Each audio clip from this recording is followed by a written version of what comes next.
Okay, I just want to document this before I tear it up, just to show that it actually worked as described in other videos as well. But anyway, what we're playing around with here is a laser diode pulled out of an old DVD burner long ago with a homemade current limiter driver, so I can turn it up and down some. But what we're doing is the double slit experiment, or the slit experiment with a wire.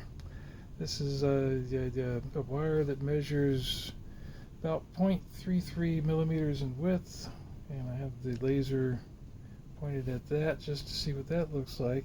And shortly we're going to do for the quantum eraser.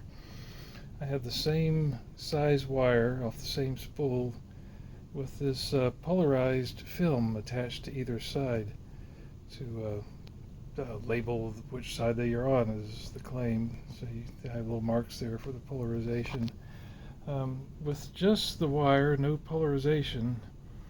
And I found out the trick the other day to get it to work was failing was this LED laser is slightly polarized, and you have to turn it to where it's neutral to both of these. So it's especially at a 45-degree angle so that both of these get the same polarization is equal there. But let's look at this in the dark with look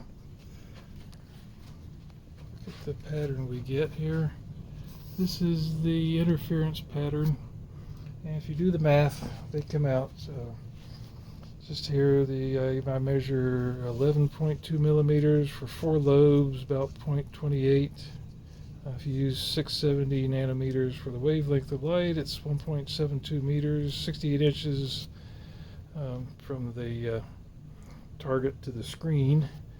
And that comes out to calculated 0.41. I measure 0.33, so that's in the ballpark. So it's good enough, not like that. So now we're going to switch to the polarized wire, and we're going to watch that interference pattern disappear and see what happens when I play with the polarizer. And that seems to be about the maximum there. And the idea is with that polarizer there, it destroys the interference pattern. You can no longer see that. So I get a piece here. I put it in horizontally, so that will match the bit on the left here, vertical polarization. You can actually see the left-hand side is darker from the scatter if I do horizontal. Now the right's lighter, so you can see it switches back and forth as I rotate this thing. But the magic that happens with this thing is when we put the 45-degree angle, the measurement polarized in there, then if you look closely, it may not show up here, but those interference patterns do come back, at least slightly. I can see it. I don't think the camera can see it.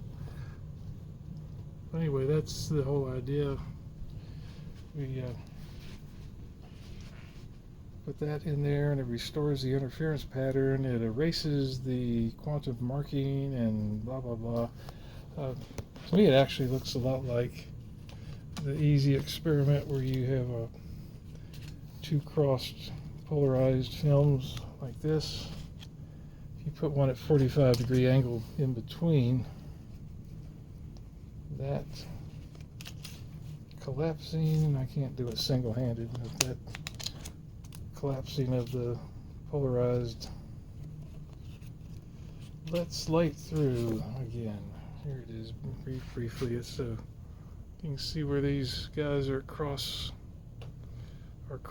it blocks the light, but where the 45-degree angle one comes through, it lets light through again.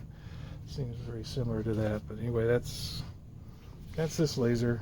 So I'm going to move on to other things, specifically like this X-ray tube and a Geiger counter and a high voltage power supply. That's really dangerous, and one of these days I hope to get a local source of liquid nitrogen. That would be a lot of fun.